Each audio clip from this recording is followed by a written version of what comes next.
Empires rise, fueled by ambition, innovation, and the relentless pursuit of power. They expand their borders, build magnificent cities, and leave an indelible mark on the world. Empires fall, often succumbing to internal strife, economic hardship, or the relentless pressure of external forces. Their monuments crumble, their influence wanes, and their stories fade into the annals of history. It's the rhythm of history, a constant cycle of growth, decline, and renewal. Civilizations emerge, flourish, and eventually fade away, making way for new powers and new ideas. The year 1517 was a moment when the world seemed to hold its breath, poised on the precipice of profound transformation. The old order was crumbling and new forces were rising to take its place. Change was in the air, a palpable sense of anticipation and uncertainty. The winds of change were sweeping across the globe, carrying with them the seeds of revolution and reform. Thick with gunpowder and ambition, as new technologies and ideologies challenged the established norms. The scent of gunpowder filled the air, a constant reminder of the ever-present threat of war and conquest. Across continents, from the bustling ports of Europe to the ancient cities of Asia, new powers challenged the old order, vying for dominance and control of vital trade routes and resources.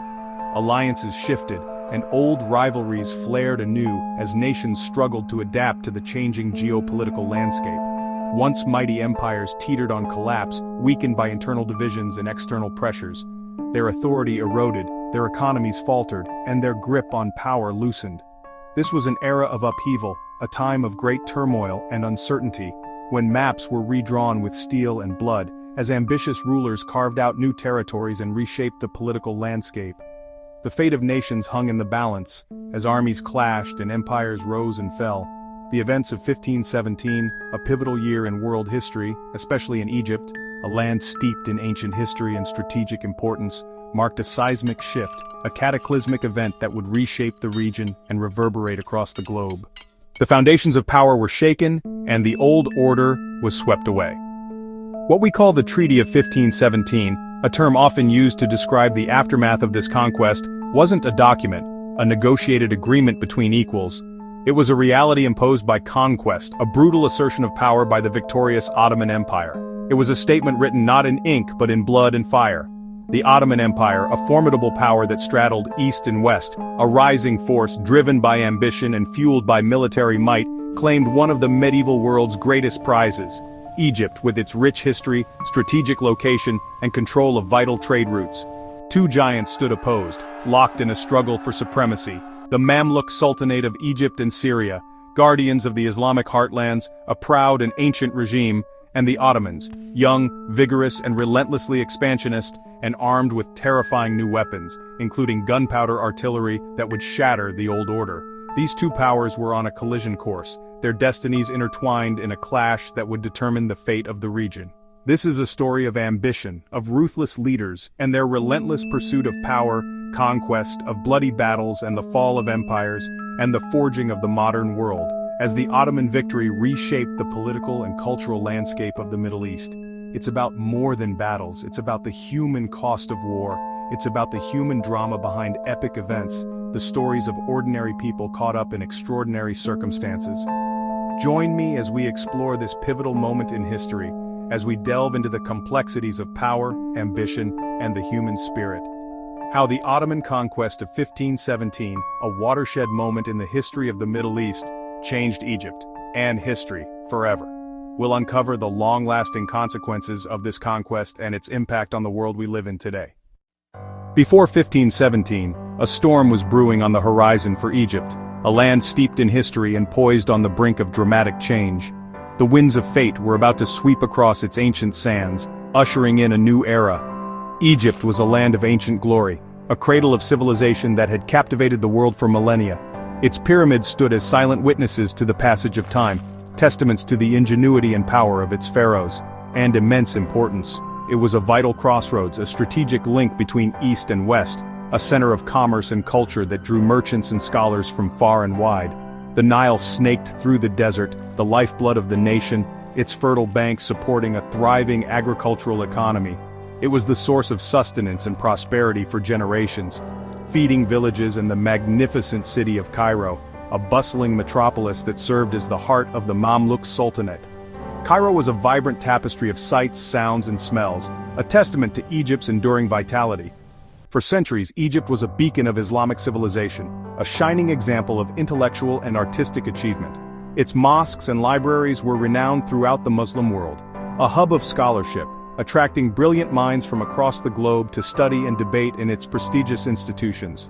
Knowledge flourished within its walls, art and trade. Its bustling marketplaces overflowed with goods from distant lands, a testament to its pivotal role in global commerce. But beneath the splendor, a facade of strength and prosperity, deep problems festered, threatening to unravel the very fabric of Egyptian society. Cracks were appearing in the foundations of the Mamluk Sultanate. The Mamluks, once slave soldiers, a warrior elite who had risen to power through their military prowess, had ruled for over 250 years, establishing a dynasty that had shaped the destiny of Egypt. Their reign had been marked by both periods of stability and times of turmoil. Famed for their military prowess, they were renowned for their horsemanship, their swordsmanship, and their unwavering loyalty to their comrades. Yet by the early 1500s their system was decaying. The rot had set in, undermining their authority and weakening their grip on power. Succession struggles, as ambitious Mamluk emirs vied for control of the Sultanate, plunging the land into political intrigue and instability. Assassinations, a common tool used by rivals to eliminate their opponents and seize power, further destabilizing the regime. And chronic instability weakened the state, leaving it vulnerable to external threats and internal dissent. The Mamluk Sultanate was teetering on the brink of collapse. Regional governors grew unruly, challenging the authority of the central government and carving out their own spheres of influence. And central authority faltered, unable to effectively enforce its laws or maintain order throughout the realm.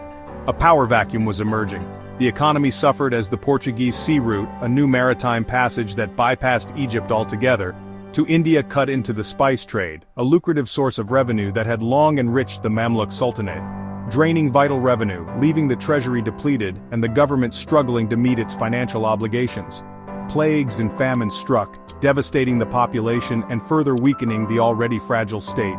Misery spread throughout the land, and the state struggled to fund its armies, leaving its borders vulnerable to invasion and its people exposed to unrest. The Mamluks' glorious past offered little comfort, their past victories and achievements unable to shield them from the harsh realities of the present. Against these mounting pressures, the Sultanate was besieged by problems on all sides, its future hanging precariously in the balance. Egypt's golden age was slipping away, its sun setting on a glorious era as the Mamluk Sultanate faced its twilight years. The stage was set for a dramatic shift in power. The Mamluks were warriors, masters of horsemanship and the sword. Their cavalry had once defeated Mongols and Crusaders, but tradition bred conservatism. They dismissed gunpowder weapons as unchivalrous, clinging to outdated tactics. Sultan al-Ashraf Kansu al-Ghari, aware of the Ottoman threat, tried to modernize, but too late, and with little support. Internal divisions sapped their strength. The question loomed, could legendary cavalry withstand disciplined armies with cannons and muskets? Bravery alone would not stop Ottoman firepower.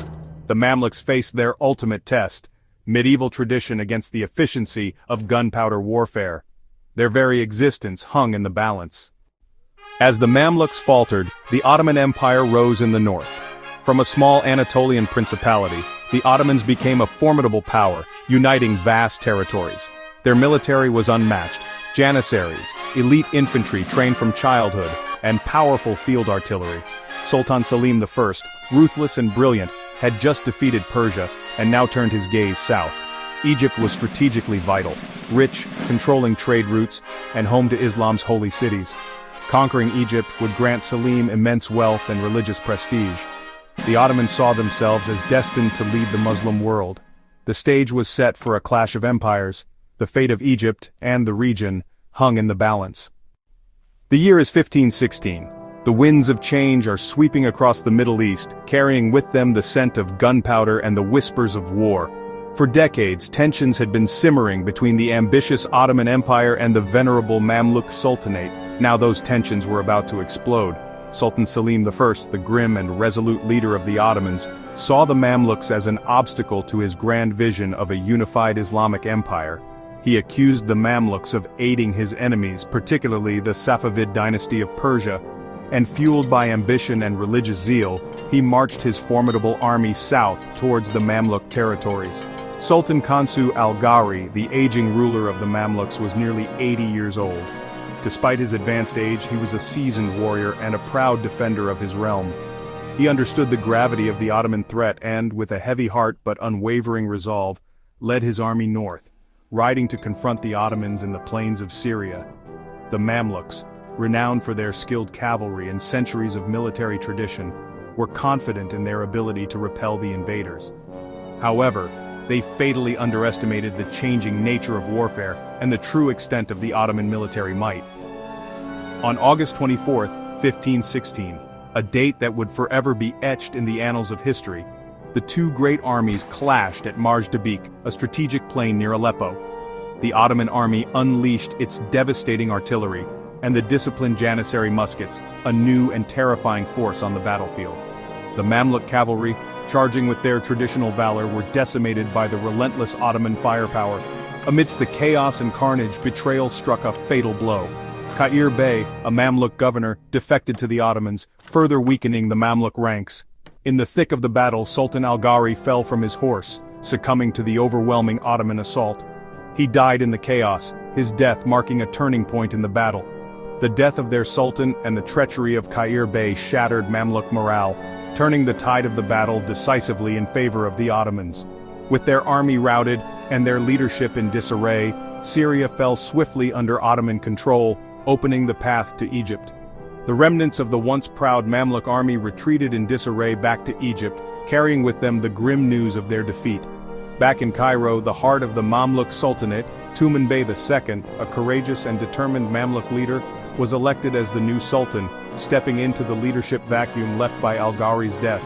He was resolute in his determination to resist the Ottoman advance and defend his homeland at all costs.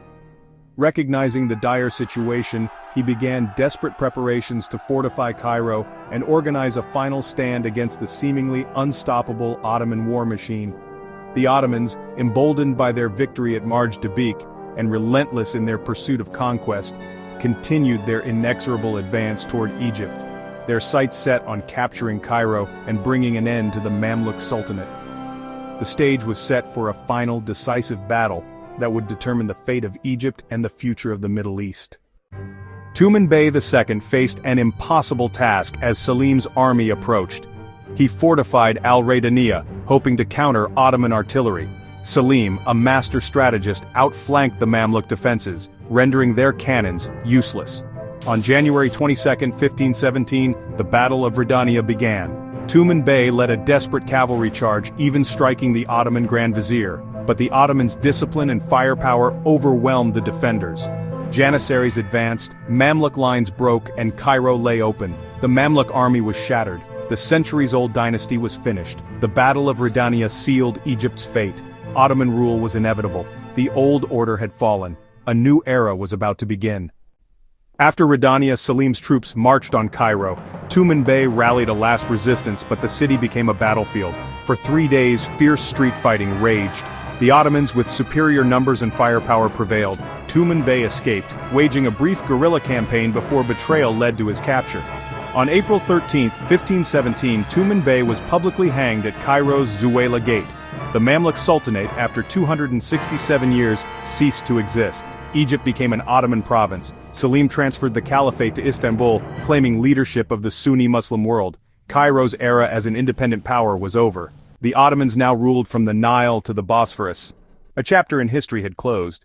The so-called Treaty of 1517 was not a negotiation but a victor's settlement. Egypt, once sovereign, became a province ruled by an Ottoman pasha. Some Mamluk elites retained local roles, but real power lay with Istanbul.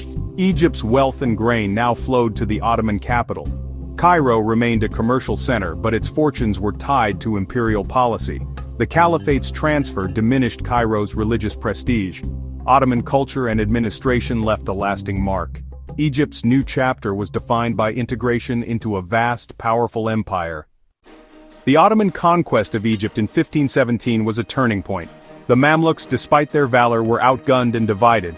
The battles of Marj-Dabik and Ridaniya redrew the Middle East's map. Egypt lost its independence, becoming an Ottoman province for centuries. Ottoman rule shaped Egypt's society, economy, and culture. For the Ottomans, Egypt brought wealth, prestige, and control of Islam's holy cities. The conquest marked the empire's golden age. History's course turned on choices, technology, and ambition. The events of 1517 echo through the centuries, a reminder of how quickly fortunes can change.